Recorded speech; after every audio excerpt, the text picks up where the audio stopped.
Chapter 5, Abandonment. Chapter 5.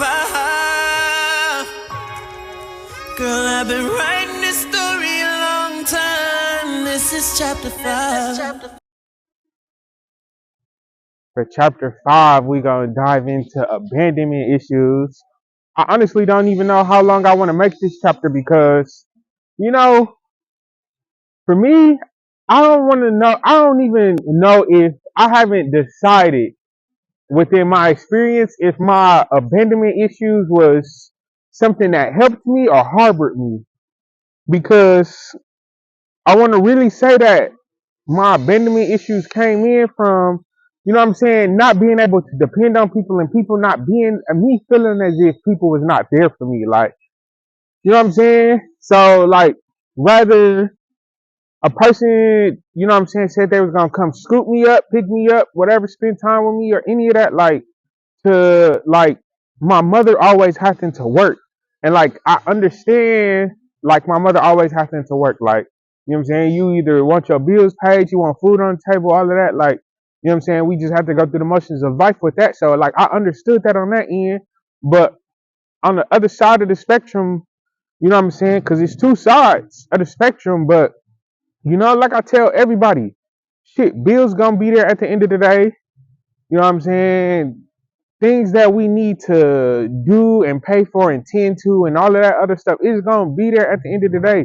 But family won't always be there, And with that, I think my abandonment issues really started though for me. I had this male role model in my life that, I was his grandson, even to this day, I'm still his grandson, and I'm still gonna stand on that. But, as a child, when people leave out of your life and stuff like that, and you harbor so much resentment and stuff behind that because you just want to understand why, but you're a child, so it's a lot of stuff that you can't understand within those times, and hell, I was young when, it was my grandmother's boyfriend, when he left out of the picture, and,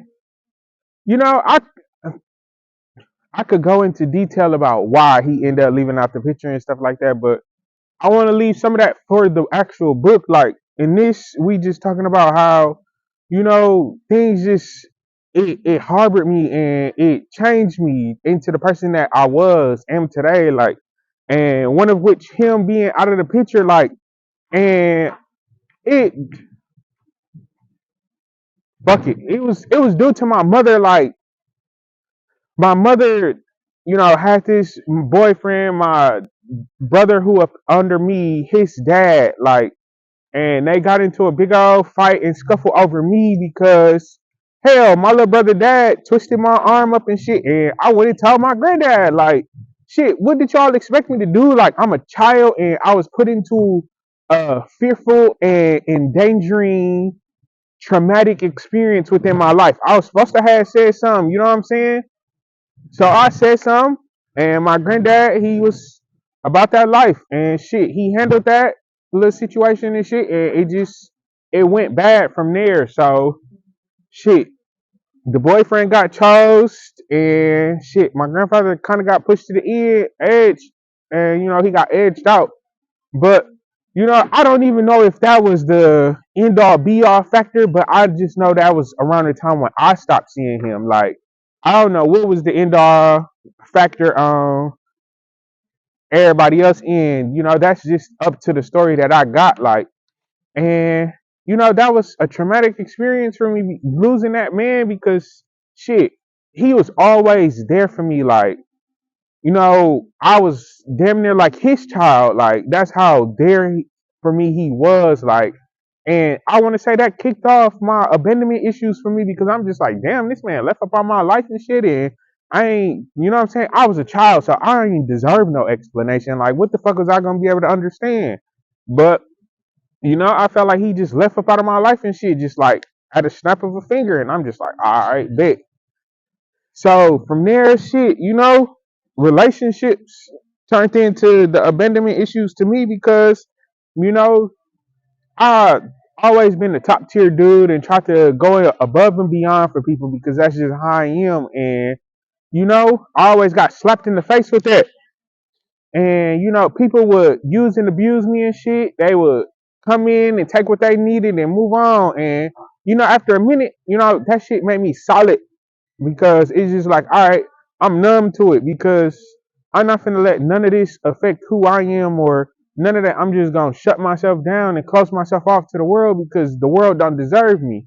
And that's not a way that you want to move. That's not a way that you want to think or any of that. So I had to essentially change the way that I move through life, and I had to change the type of person that I was being. And I let little things like that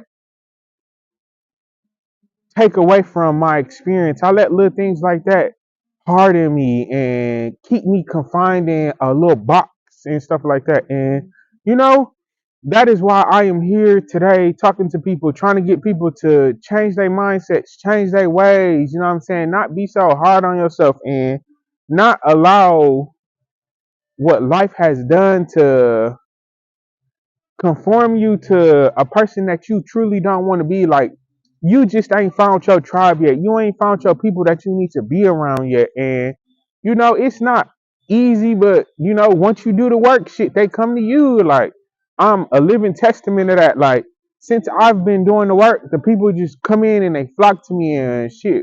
We've been cool. Like, we've been having a ball, we've been having fun together, all of that. Like, so, I rocks with it. But like I keep telling people, you got to do the work, man. Like, and abandonment issues for me, like, it's not hard because, I'm a reclusive person anyways. Like, I like to stay to myself. Like, so hell, I'm quick to leave up out somebody else's life. And, that was another thing for me because I thought about this, as I was writing the story and shit. And my grandfather that I am speaking of, like, I have watched how even up to like recently, like some years ago, I've watched how he's interacted with my grandmother. And, you know, he is also an Aquarius. And I realized that we have a really horrible trait of leading people on and then just ghosting people or going about and doing something whole totally different. Like, you know what I'm saying? We gear up for this chase and we rile up this chase and then we just do something different. Like, and I used to have that bad, like, leading people on, giving people false hope, giving people, selling people dreams and stuff like that. Like, you know, and I see, like, watching it see done to someone else, it really shaped my opinion on it, and it shaped my thought process on, oh wow, damn, this is what probably really be going on the other side of the spectrum, and I don't even know it. Like, I've had friends, hell, shit, we be talking and we be cool for a couple days and shit, and then I get overstimulated and I gotta, boom, my cup is full and I gotta take a step back. Like, and I know I should express this to my friends and shit like this.